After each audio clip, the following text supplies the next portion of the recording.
सबसे पहले हमारा एक नारा होगा, भारतीय जनता पार्टी जिंदाबाद जिंदाबाद, भारतीय जनता पार्टी जिंदाबाद जिंदाबाद। अब मैं ये कहना चाहूंगी, सबसे पहले अपने दीपक भाई और उर्वशी को बधाई देंगे कि बहुत अच्छे अपने काशीपुर में जीत के आई है। और दूसरी कि हमारे पूरे हमारे उत्तराखंड में बीजेपी की लहर आई है। उस लहर को देखते हुए बहुत बहुत सबको बहुत बहुत बधाई।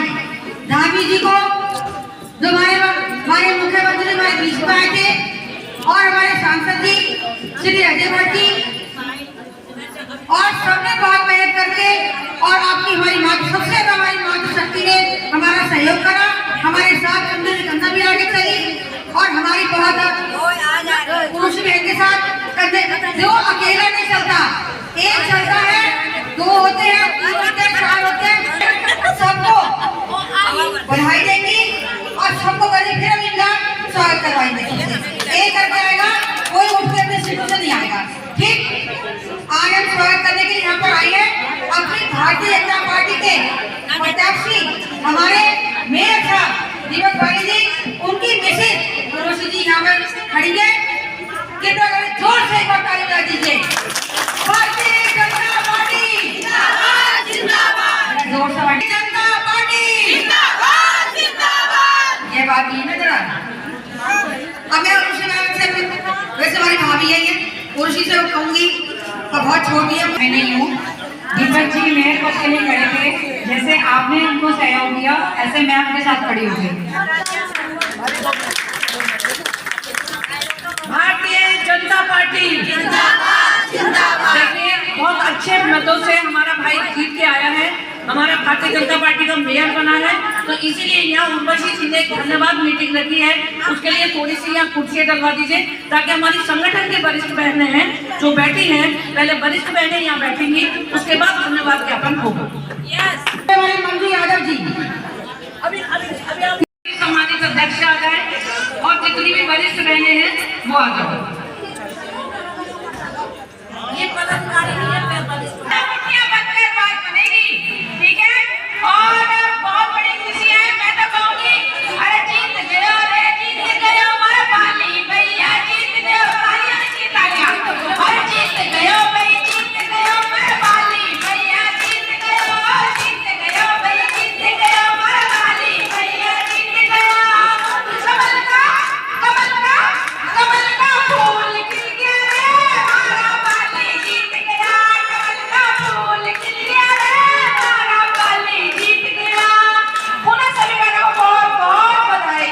ये सबके सामने कि मैं पॉलिटिक्स में नहीं हूँ, मैं आपकी तरह सिर्फ कार्यकर्ता थी, और दीपक जी खड़े हुए थे तो मैं उनके साथ आ गई थी, और मैंने पहले बार आपके साथ प्रचार किया था, और मैं घर में भी बात करती हूँ कि मुझे इस चीज़ की तारीफ करनी पड़ रही थी कि उस वक्त सर्दी बहुत थी, बच्चों की छुट्टियाँ थी, आप लोग अपने बच्चों को अवॉइड करके घर का खाना बना के, अपनी गृहस्थी संभाल के तब आप सरकार के लिए प्रचार कर रही थी, ये बहुत बड़ी बात होती है। अगर कोई पुरुष कहे कि महिलाओं के पास काम नहीं है, महिलाओं के पास पुरुष से ज्यादा काम होते हैं। अपने पुरुष को सही सलामत घर से भेजना, बच्चों को भेजना, उनकी ट्यूशन, उनका स्कूल, अपनी पूरी गृहस्थी, ये भी बहुत बड़ा काम होता है। कोई लोग कोर्स करते हैं BBA, BCA, बैंकिंग, लेकिन गृहस्थी को जो अच्छी तरह जमाती है, ये भी एक बहुत बड़ा कोर्स होता है। हर औरत जो अपनी गृहस्थी को अच्छी तरह संभाल लेती है, उसको भी एक पुरुष अपने आप कहते हैं कि गृहस्थी संभालना भी एक बहुत बड़ा काम है। आप तो कहते हैं कि आप घर से बाहर जा रही हो और काम कर रही हो। कोई भी पुरुष है, सबसे पहले वो अपनी औरत को ब्याह के इसलिए लाता है कि वो मेरा घर देखे। वो कहता है 20,000 रुपये मैं कमा लूंगा, तुझे रोटी खिला लूंगा, बच्चे पाल लूंगा, लेकिन पहले गृहस्थी दे। आजकल छोटे छोटे घरों में लड़ाई झगड़े क्यों हो रहे हैं? बच्चे पढ़ रहे हैं, बहुत अच्छी बात है, बेटियों को पढ़ना चाहिए, अपने पैरों पे खड़ा होना चाहिए, अपने पुरुष के साथ खड़े होकर कंधे से कंधा मिला के चलना चाहिए। ठीक है, एक लड़की की शादी हमने अच्छे घर में की है, भगवान ना करे अगर कोई मुसीबत आ जाए, कम से कम उसके साथ जो खड़ी है वो लड़की इतनी पढ़ी लिखी है कि उसका सहारा बन जाए। लेकिन कुछ महिलाओं को ये है कि वो मर्दों का मुकाबला करने लग गई हैं। उनको लगता है कि तो पाली 50,000 कमाता है, मैं भी 50,000 कमाती हूँ।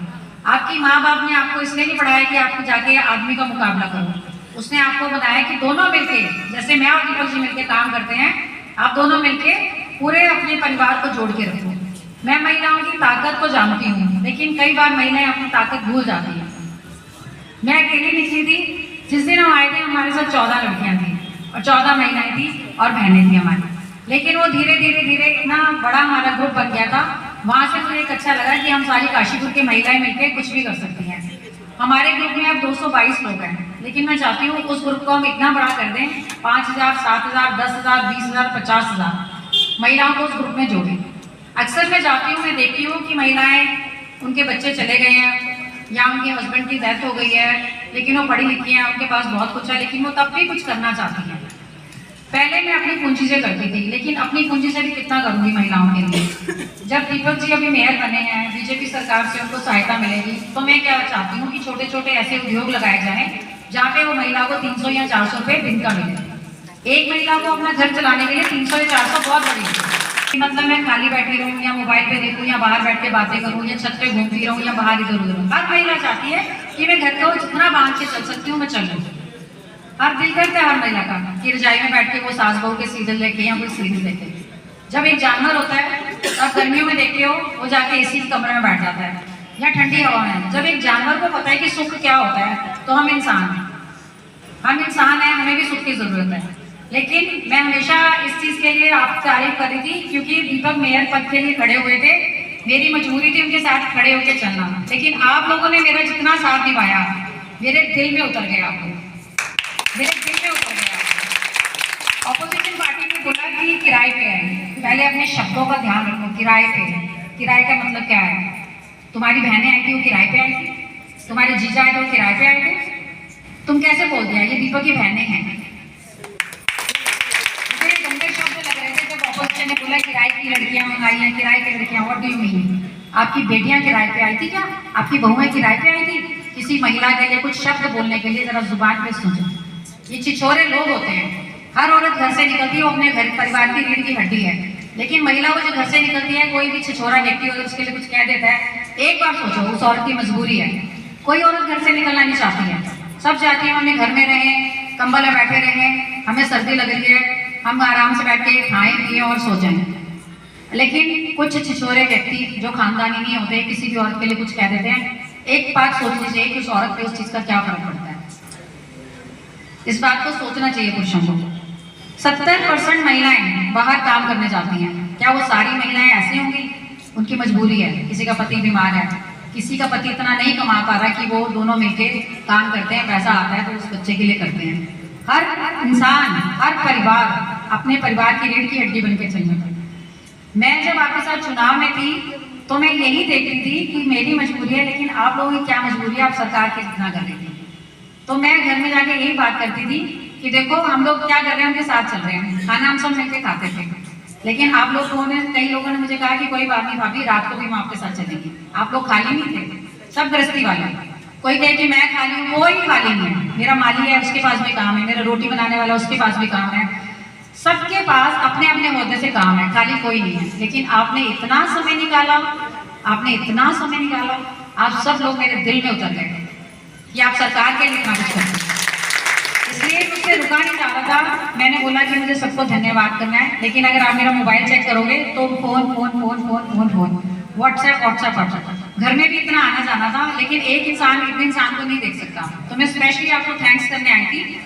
सॉरी, मुझे बोलना नहीं आता, बिकॉज मैं पॉलिटिक्स में नहीं, मुझे भाषण देने नहीं आते हैं। मुझे जो मेरे दिल में था मैंने आपको बोल दिया, और मैं चाहूंगी कि मेयर सिर्फ दीपक नहीं बने हैं, सारी औरतें, सारी महिलाएं, सारी बहनें मेयर बनी हैं, और आप सबने ऐसे ही मिलकर दीपक जी के साथ काम करना है, क्योंकि देखो मोदी जी वहाँ बैठे हैं, वो अकेले काम नहीं कर सकते, वो आके यहाँ पे सफाई कर्मचारियों को नहीं देख सकते, वो सब